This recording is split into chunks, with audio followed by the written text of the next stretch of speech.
السلام علیکم ورحمت الله. ملګرو په نننۍ ویډیو کې دا طریقه درته ښیم چې څنګه کولی شو په انګریزي باندې موږ یو څه ولیکو او ترجمه یې کړو په ډېر اسانۍ سره او په ښه طریقه باندې چې کومه غلطي هم پکښې کې رانه شي په حروفو کې. نو نن مې تاسو ته داسې یو طریقه راوړې ده چې یو ډېر ښایسته او زبردسته طریقه ده. ملګرو کیدای شي داسې کسان زما سره وي چې په دې طریقه یې سر نه خلاصېږي، نو زه تاسو ته اولا دا طریقه در ښیم چې تاسو کومه جمله وي یا هم پر کومه ورقه یا کوم څه باندې انګریزي نوشته وي نو تاسو هغه بالکل پښتو ته راوړولی سئ. نو راځو اوله پله د ډاونلوډولو طریقه یې درته ښیم.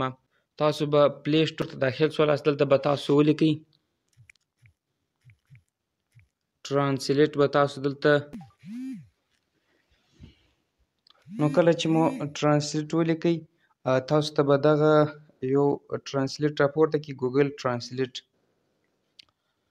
دا به تاسو د دې ځای څخه انسټال کړئ. کله چې مو د دې ځای نه انسټال کړئ بیا به تاسو راسئ، دا به را خلاص کړئ. ګوره په دې کې تاسو ته دغه رقم صفحه را خلاصوي. نو اولا تاسو په دې کونج کې تاسو ته پښتو ژبه به تاسو دلته ورته پیدا کړئ. دغه پښتو ژبه ده، دا به تاسو ورته ډاونلوډ کړئ. نو دغه انګریزي مو شو. اوس دلته تاسو چې کله پښتو لیکنه ور اچوئ تاسو کتلی شئ په انګریزي باندې تاسو ته راپورته کړله. د دې ځای نه بېرته یې کاپي کړئ، ورته ګوره کومه غلطي نشته پکښې. دغه رقمه طریقه باندې تاسو پښتو ته ژباړلی شئ.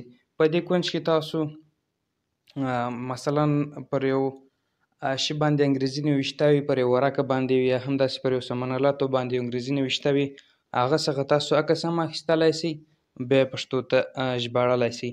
نو ډېر ښایسته او خوندوره طریقه وه. هیله لرم چې ویډیو مې خوښه شوې، ویډیو در سره لایک هم کړئ، چینل سبسکرایب کړئ او ویډیو د ملګرو سره شیر کړئ. تر بلې ویډیو پورې د خدای په امان.